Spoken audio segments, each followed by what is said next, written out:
Hello students. आज के topic में हम जो पढ़ने वाले हैं वो है पास्कल्स लॉ। ठीक है, तो ये जो पास्कल्स लॉ की हम बात करने वाले हैं, इसमें हम क्या पढ़ेंगे कि कोई भी लिक्विड के अंदर जब कोई हम पार्टिकल रखेंगे तो जो भी पार्टिकल सेम लेवल पर होंगे वो सब सेम लेवल के पार्टिकल पर क्या होगा कि प्रेशर इक्वल ही रहता है। वो चीज़ हमको यहाँ पर पढ़ने वाले हैं।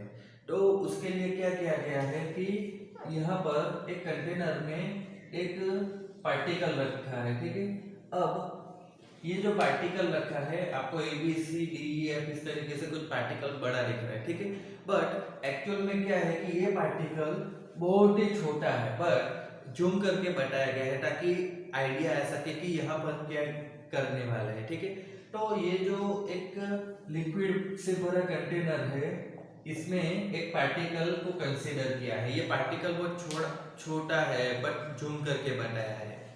अब पास्कल्स लॉ क्या कहेगा कि यहाँ पर ये जो पार्टिकल है तो ये जो पार्टिकल सेम जगह पर होगा, इसके जैसे जो भी पार्टिकल होंगे वो हर जगह पर सेम हाइट पर होंगे, तो वहां पर क्या होगा कि प्रेशर सेम रहेगा।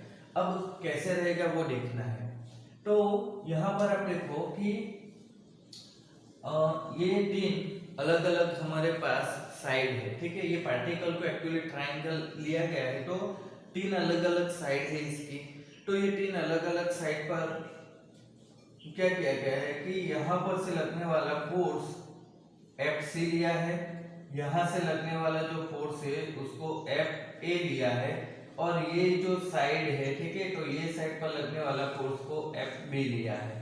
ठीक है, अब यहाँ पर आपको एक चीज रिवाइज करने की जरूरत है, और वो चीज ये है कि जब भी हम कोई कंटेनर में लिक्विड भर के वहां पर कोई पार्टिकल रखते हैं, ठीक है, तो अगर ये लिक्विड स्टेडी फॉर्म में है, ठीक है, ऑब्वियसली यहाँ पर तो स्टेडी फॉर्म में है क्योंकि ये कंटेनर में है, तो कंटेनर में से तो वो लिक्विड फ्लो नहीं हो सकता। तो ऐसे जो स्टेडी फॉर्म में जब कोई पार्टिकल रहता है तो ये पार्टिकल के ऊपर लिक्विड का जो प्रेशर लगेगा वो तो ऑब्वियसली वो क्या होता है कि ये इसकी जो सरफेस होगी उसको परपेंडिकुलर ही लगता है। मतलब कि यहाँ पर आप देखो तो ये वाली एक सरफेस है, तो ये सरफेस के ऊपर लिक्विड का एक्चुअली फोर्स लगेगा, तो वो फोर्स क्या होगा, तो ये सरफेस जो होती है उसको परपेंडिकुलर ही लगेगा। अब नीचे वाली जो सरफेस है तो उसको फोर्स क्या लगेगा, परपेंडिकुलर ही लगेगा। वैसे ही ये वाली जो सरफेस की हम बात करें तो यहाँ पर लिक्विड का जो फोर्स लगेगा वो सरफेस को परपेंडिकुलर ही लगता है। ठीक है, अगर ये परपेंडिकुलर नहीं लगता होगा तो क्या होगा कि जो भी पार्टिकल होगा, ठीक है, जो भी पार्टिकल होगा वो क्या होगा कि स्टेडी नहीं रहेगा, वो फ्लो करता रहेगा। तो कैसे फ्लो करेगा, तो मान लो कि यहाँ पर इधर से ये डायरेक्शन से फोर्स लग रहा है, ठीक है, बट ये डायरेक्शन से फोर्स लग ही नहीं रहा है, तो क्या हो जाएगा कि इसके ऊपर नेट फोर्स जीरो नहीं होगा। तो उस वजह से क्या होगा कि ये ऑब्जेक्ट लिक्विड के अंदर मोशन करता रहेगा। तो एक्चुअली में तो ऐसा हो नहीं रहा है, पार्टिकल तो स्टेडी होगा। तो होता क्या है कि सब जगह से जो फोर्स लग रहा है वो क्या हो जाता है, एक्चुअली परपेंडिकुलर ही लग रहा है और वो बैलेंस भी हो जाता है। ठीक है, तो ये चीज का यहाँ पर यूज करके क्या किया गया है कि हमको पास्कल का जो लॉ है वो देखना है। तो अब देखो तो यहाँ पर क्या है कि ए बी वाली जो साइड है, ठीक है, वहां से लगने वाला जो फोर्स है उसको एफ सी बोला है, बी सी वाली साइड से लगने वाले फोर्स को एफ ए बोला है, और इधर ये जो ए सी वाली साइड है वहां से लगने वाले फोर्स को एफ बी बोला है।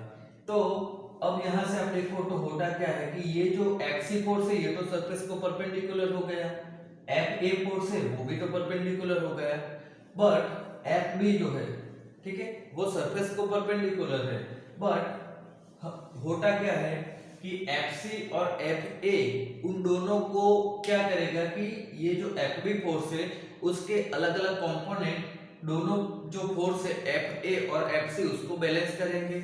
तो होता क्या है कि यहाँ पर फोर्स एफ बी लग रहा है, बट उसका एक कंपोनेंट ये डायरेक्शन में होगा और एक कंपोनेंट ये डायरेक्शन में होगा, और वो दोनों कंपोनेंट क्या करेंगे कि जो परपेंडिकुलर जो वर्टिकल कंपोनेंट होगा वो एफ ए को बैलेंस करेगा और जो हॉरिजॉन्टल होगा वो एफ सी फोर्स को बैलेंस करेगा। तो पार्टिकल क्या होगा कि स्टेडी फॉर्म में रह पाएगा। अब यहां पर आप देखो तो एफ बी और हाँ एक्चुअली यहाँ पर एंगल ये θ2 लिया है, यहाँ पर एंगल θ1 है। तो अब देखो तो होगा क्या कि यहाँ पर जो एफ बी फोर्स है तो उसके दो कंपोनेंट मिलेंगे।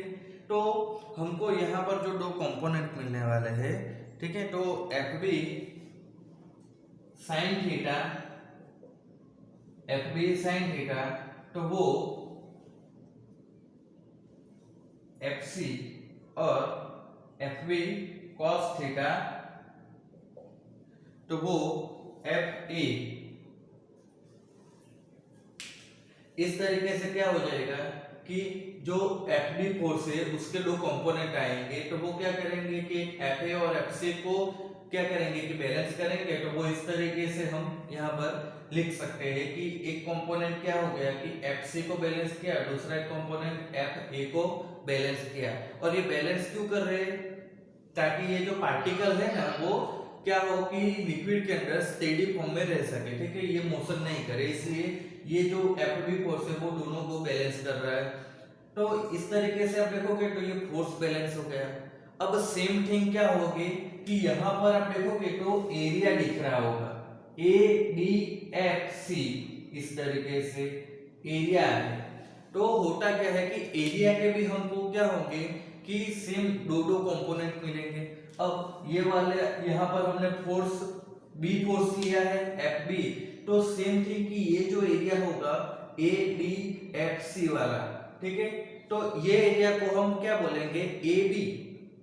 तो हम यहां से क्या लिख सकते हैं ए बी साइन थीटा, ठीक है, एरिया है तो उसके भी दो कंपोनेंट आने वाले हैं। तो वो दो कंपोनेंट क्या होंगे कि एक एफ सी को बैलेंस करेगा और एक एफ ए को। तो उस तरीके से हम यहाँ पर क्या लिख सकते हैं कि A B sine theta equal to A C और A B cos theta equal to A और सरफेस में भी ए।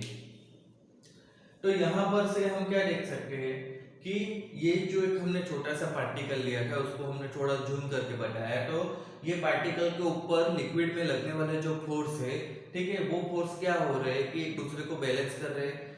फिर हमने यहाँ पर एरिया जो है उसको भी देख लिया, तो वो एरिया भी क्या हो जाएगा कि दो कंपोनेंट मिलेंगे।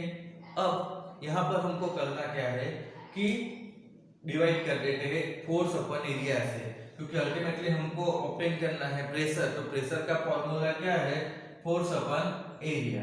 तो ऊपर हमने जो देखा वो क्या था, तो ये पार्टिकल के ऊपर लगने वाला फोर्स है, नीचे जो देखा वो पार्टिकल के एरिया के बारे में देखा। तो अब हम यहाँ पर डिवाइड करके तो हमको यहाँ से क्या मिलेगा, तो देखो कि यहाँ पर से F B upon A B sine theta cancel हो जाएगा, तो इसके इक्वल इधर दूसरी साइड पर एफ सी अपन ए सी आएगा। इधर देखेंगे तो क्या हो जाएगा कि again F B upon A B हो जाएगा, कॉस थीटा कैंसिल हो जाएगा यहाँ पर, और इसके इक्वल दूसरी साइड पर आएगा एफ ए अपन ए ए। तो इस तरीके से हम देखेंगे तो यहाँ पर हमको क्या मिलेगा कि F B upon A B equal to P F C upon A C, और इधर भी क्या है एफ ए अपन ए ए। तो होता क्या है कि तीनों के तीनों जो टर्म्स है वो एक दूसरे को इक्वल है। तो हम यहाँ से क्या कर सकते हैं कि इसको निकाल देते हैं और इसकी जगह पर हम यहाँ पर क्या लिख सकते हैं कि सफिक्स में था तो एफ ए अपन ए ए, इस तरीके से। अब देखो तो होता क्या है कि जो फोर्स अपन एरिया होता है वो प्रेशर होता है। तो यहाँ पर से हम क्या लिख सकते हैं कि सबकी जगह पर हम प्रेशर लिख सकते हैं। और अब देखो तो होगा क्या कि ये बी का प्रेशर है, तो बी सरफेस का, ये सी सरफेस का और ये वाला ए सरफेस का।